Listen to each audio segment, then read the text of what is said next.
ያያቻላችሁት #ዳናይት ነው። የዛሬ #ዳናይት ጉዞ እንግዲህ በጣም ልዩ ቦታ ሰጥቻለሁ። ይህን ያደረኩበት ምክንያት ደግሞ ባለፉት በስራ ዘመኔ ያላየሁት የክልል ከተሞች ገጠራማ ስፍራዎች የለም ማለት ይቻላል። ነገር ግን በጣም መምጣት ምፈልገው እመኛው የነበረው ቦታ ነገር ግን ያልተሳካልኝ አሁን የረገጥኩት የቦረና ምድር ስለተገኘ ነው ማለት ነው። ዛሬ ተሳክቶልኛል። በአሁኑ በመጣውበት አጋጣሚ በየ8 አመቱ የሚካሄደውና ዘንድሮ ለ72ኛ ጊዜ እየተካሄደ ያለው የቦረና የገዳ ስነ ስርዓት የስልጣን ርክክብ እንዳጋጣሚ ሆኖ አሁን እዚህ ያለውበት ቦታ ላይ ይካሄዳል ማለት ነው። ይህ ደግሞ ለእንደኔ አይነቱ ጎብኚ አሪፍ አጋጣሚ ማለት አይደለ? ከያቤሎ ከተማ 100 ኪሎ ሜትር አካባቢ ተጉዘን እዚህ የገዳ ስነ ስርዓት የስልጣን ርክክብ የሚደረግበት ቦታ ላይ ተገኝተናል። እንደኔ በጣም ብዙ ጊዜ መምጣት ፈልጋችሁ ነገር ግን ያልተሳካላችሁ ምንም አታስቡ። እኔ በደንብ አድርጌ አሳያችኋለሁ። ተከታተሉት።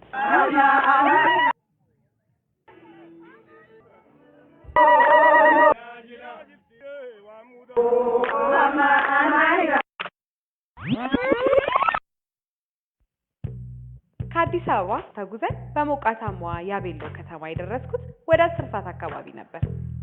ተጠራሁበት ቤት ስላለ አካባቢውን የሚመስል ልብስ ለመሸመት መንገዴ ላይ ዳናይት ልብስ ፈልጌ ነበር። ባህላዊ ልብስ ለኔ የሚሆን ምን አይነት ለወጣት የቦረና ልብስ እንደምታይ የቦረና ልብስ ኦኬ። ይሄ አሁን ወልኪ ትባላለች። ምርጥ ነገር ናት። እሺ ሌላስ ምን ነው የሚደረገው? ከዚህ ጋር ተያይዞ የሚሄደው ይሄ ነው። ጨሌ ነው የሚባለው። እዚህ ጋር ነው የሚደረገው? ኦኬ።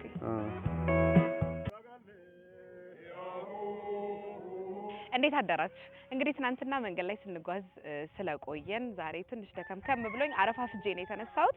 አሁን ዘመድ ጥየቃ እዚህ አካባቢ መጥቻለሁኝ። ጠሪቶ ቀበሌ ትባላለች። ከያደርንበት ከያቤሎ ከተማ 18 ኪሎ ሜትር ርቀት ላይ ትገኛለች። አካባቢው በጣም ያምራል። ህዝቡም እንግዳ ተቀባይ ነው። በጭራሽ የእንግድነት ስሜት እየተሰማኝ አይደለም። አካባቢውን እያሳየኋችሁ አብረን እንሂድ። እንግዲህ እኔ ቋንቋውን ስለማልችል የአካባቢውን ሰው ቋንቋውን የሚችል አስተርጓሚ ይዤ መጥቻለሁ። በእርግጥ ፍቅር ቋንቋውን አለመቻል ቦታውን ግን ይኖር በጣም በረሃ ቦታ ነው። በጣም በረሃ እንደውም አሁን አየሩ አሪፍ ነው። ዝናባማ ወቅት አሪፍ ነው። ኢትዮጵያ ውስጥ ከሆነ አሪፍ ነው አየሩ።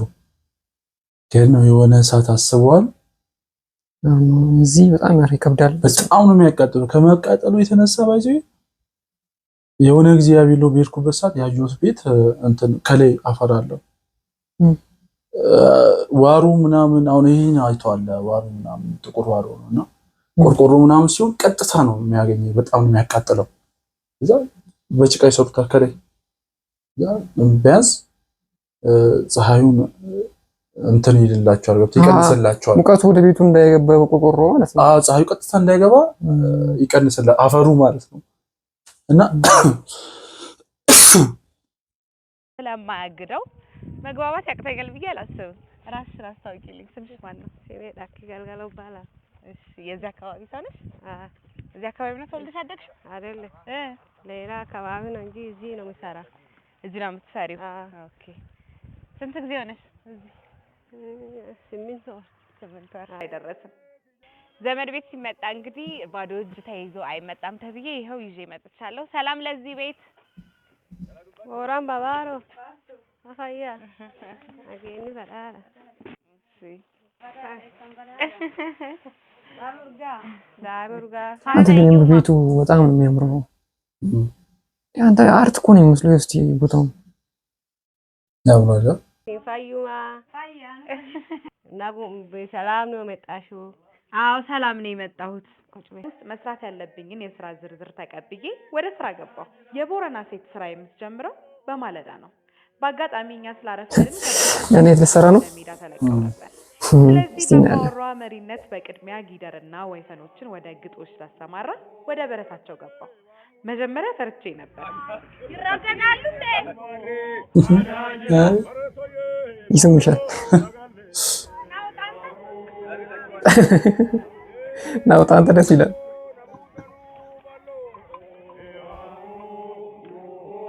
ከብቶችን ሳሯሩጣቸው መኪና አስገጭቻቸው ነበር። ፈጣሪ ነው ያተረፋቸው።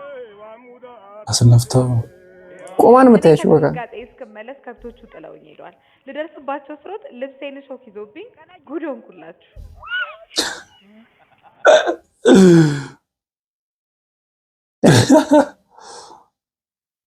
ካሜራ ማነገፍ ምንም ሊያዞር ፍላጎት የለውም። ከሷ ሊያዞር ፍላጎት የለውም። እግዚአብሔር ለኪው ያለ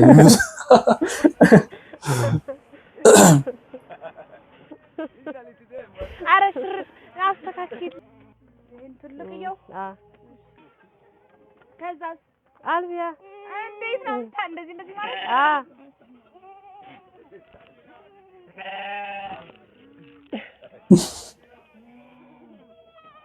የታለ ታዲያ በጣም እንደወተቱ ማለት እንዴ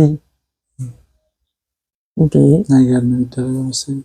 የጫፉ እንደዚህ መያዝ ሳይሆን ከላይ ያለቻ ታንከባ ነካ እያደረከት የምታወጣው ነገር እና ሳን እንዲህ የምታደርገው አራዳ ናይት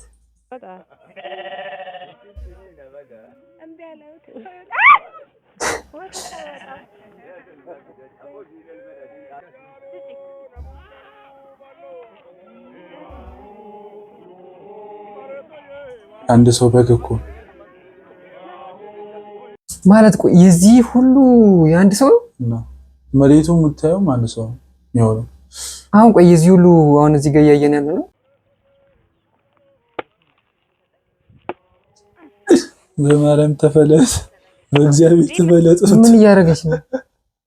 እንጨቱ እንዳያመው ቀስ ብላ የመተችው። አይ ግን ታሳቢ ይደረግ። ለማንኛውም ያው የከተማ ሰው ነች በሚለው ምንም አይደለም። ጎበዝ ነኝ። እንዴት ነኝ? እስቲ ጠይቂልኝ። አካም ዳታ ጎበዝ ነኝ።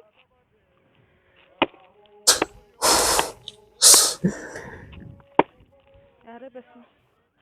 እኔ የምለው አይፈለጥም ግን እንጨቱ የሚፈለጥ ነው ጋር ነው ያመጣችኝ።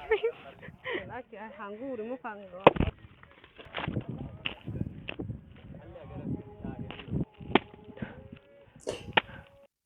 እግሯን ብላ ነበር እኮ አራቺ ጦስ እንዳትሆንባቸው።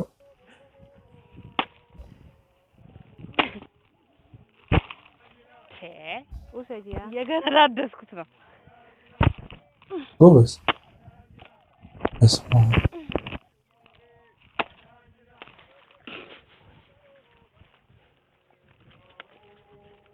ተቀረቀረ።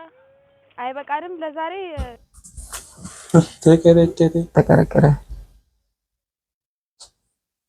እሺ ለቀመው እንጨት ለቀመው ፈለጠው። አይበቃኝም?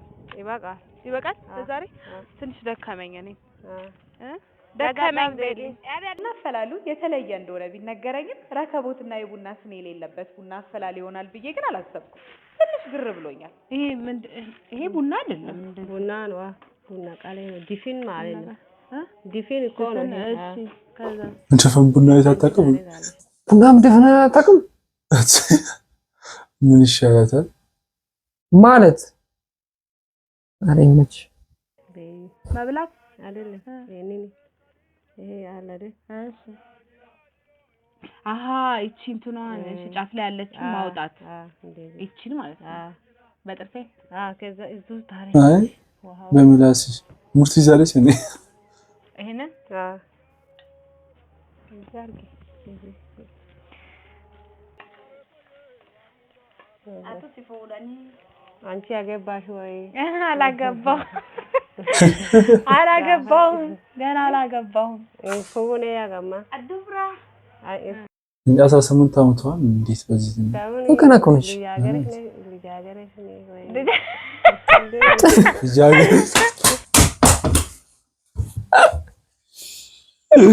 ልጅ እያልድራዘ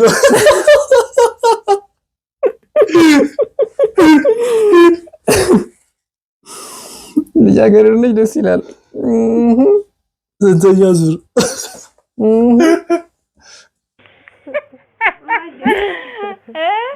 እዛራስ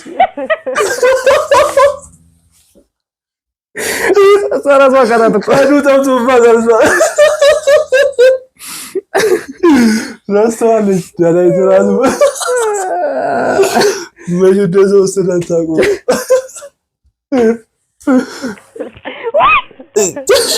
አቃደላት ዳራ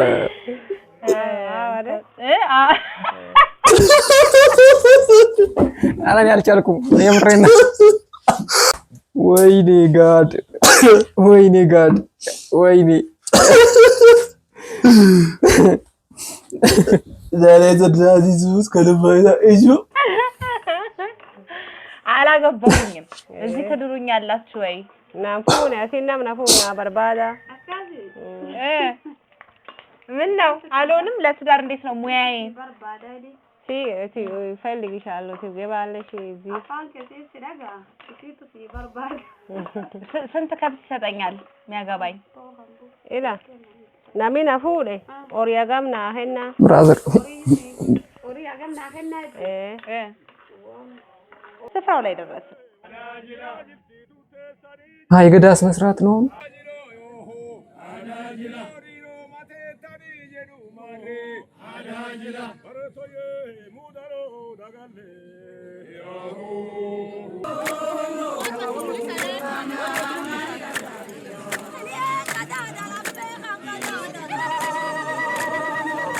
በዝግጅቱ ላይ የባህል ዕቃዎች፣ አልባሳት እንዲሁም የቡና ቀሌ ማፍላት ስነ ስርዓትም ነበር። የዚህ ታሪክ ተካፋይ ስለሆንኩ በጣም ደስ ብሎኛል። ዛሬው ፕሮግራማችን በዚህ ተጠናቋል። በሚቀጥለው ሳምንት በተለየ ርዕስ እንገናኛለን። ቻው። የዳናይት ሚዲያ ፒስ አውት። ቻናላችንን ላይክ እና ይመችሽ ዳናይት። I tried so hard and got so far.